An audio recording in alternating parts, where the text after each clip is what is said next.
ঠাকুর, মা ও স্বামীজির চরণে প্রণাম নিবেদন করে এই দিব্যত্রয়ী সকল ভক্তদের জন্য পাঠ করছি উদ্বোধন কার্যালয় থেকে প্রকাশিত শ্রী ম কথিত শ্রী শ্রী রামকৃষ্ণ কথামৃত কিছু বিশেষ অংশ।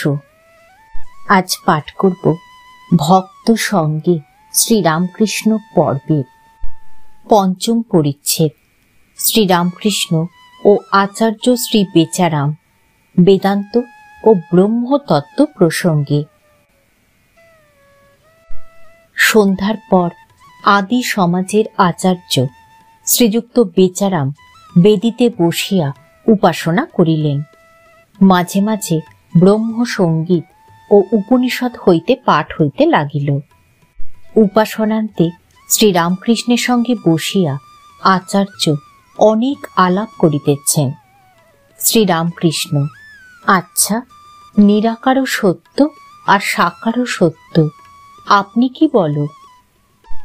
আচার্য: আজ্ঞা, নিরাকার যেমন ইলেকট্রিক কারেন্ট, চোখে দেখা যায় না কিন্তু অনুভব করা যায়। শ্রীরামকৃষ্ণ: হ্যাঁ, দুই সত্য। সাকার নিরাকার দুই সত্য। শুধু নিরাকার বলা কি রূপ জানো? যেমন রোশন চৌকির একজন পো ধরে থাকে, তার বাঁশির 7 ফোঁকর সত্ত্বেও, কিন্তু আর একজন দেখো কত রাগরাগিনী বাজায়। সেরূপ সাকারবাদীরা দেখো ঈশ্বরকে কত ভাবে সম্ভোগ করে, শান্ত, দাস্য, সখ্য, বাৎসল্য, মধুর, নানা ভাবে। কি জানো, অমৃত কুণ্ডে কোনো রকমে পড়া, তা স্তব করেই হোক অথবা কেউ ধাক্কা মেরেছে আর তুমি কুণ্ডে পড়ে গেছ, একই ফল, দুইজনেই অমর হবে।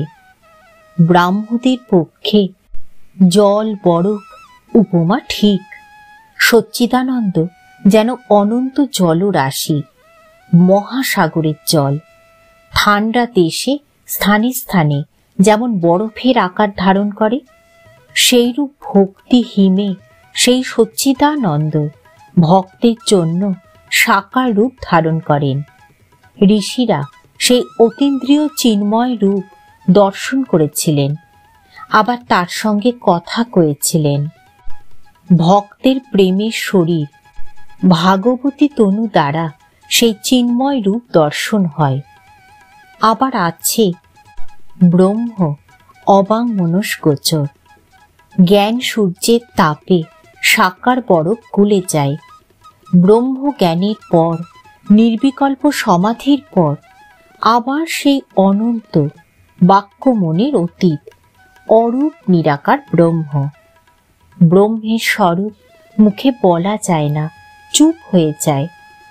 অনন্তকে কে মুখে বোঝাবে? পাখি যত উপরে ওঠে তার উপর আরো আছে, আপনি কি বলো? আচার্য: আজ্ঞা হ্যাঁ, বেদান্তে ঐরূপ কথাই আছে। শ্রীরামকৃষ্ণ: লবণ পুত্তলিকা সাগর মাপতে গিয়েছিল, ফিরে এসে আর খবর দিলে না। একমতে আছে সুখদেবাদি দর্শন স্পর্শন করেছিল, রূপ দেয় নাই। আমি বিদ্যাসাগরকে বলেছিলাম সব জিনিস এঁটো হয়ে গেছে, কিন্তু ব্রহ্ম উচ্ছিষ্ট হয় নাই। অর্থাৎ ব্রহ্ম কি কেউ মুখে বলতে পারে নাই। মুখে বললে জিনিসটা এঁটো হয়।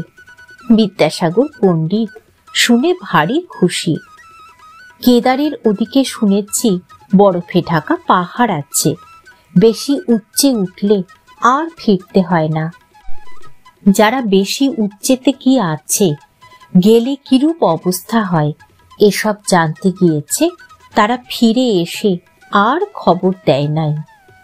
তাকে দর্শন হলে মানুষ আনন্দে বিহ্বল হয়ে যায়, চুপ হয়ে যায়। খবর কে দেবে, বুঝাবে কে? 7 দেউড়ির পর রাজা। প্রত্যেক দেউড়িতে এক একজন মহা ঐশ্বর্যবান পুরুষ বসে আছেন। প্রত্যেক দেউড়িতেই শিষ্য জিজ্ঞাসা করছে, এই কি রাজা? গুরুও বলছেন না, নেতি নেতি। সপ্তম দেউড়িতে গিয়ে যা দেখলে একেবারে অবাক, আনন্দে বিহ্বল। আর জিজ্ঞাসা করতে হলো না এই কি রাজা, দেখেই সব সংশয় চলে গেল। আচার্য: আজ্ঞে হ্যাঁ, বেদান্তে এইরূপই সব আছে। শ্রীরামকৃষ্ণ: যখন তিনি সৃষ্টি স্থিতি প্রলয় করেন তখন তাকে সগুণ ব্রহ্ম, আদ্যা শক্তি বলি। যখন তিনি 3 গুণের অতীত তখন তাকে নির্গুণ ব্রহ্ম, বাক্যমনির অতীত বলা যায়, পরব্রহ্ম। মানুষ তার মায়াতে পড়ে স্বস্বরূপকে ভুলে যায়। সে যে বাপের অনন্ত ঐশ্বর্যের অধিকারী তা ভুলে যায়। তার মায়া ত্রিগুণময়ী। এই 3 গুণই ডাকাত, সর্বস্ব হরণ করে, স্বস্বরূপকে ভুলিয়ে দেয়। সত্য, রজ, তম 3 গুণ।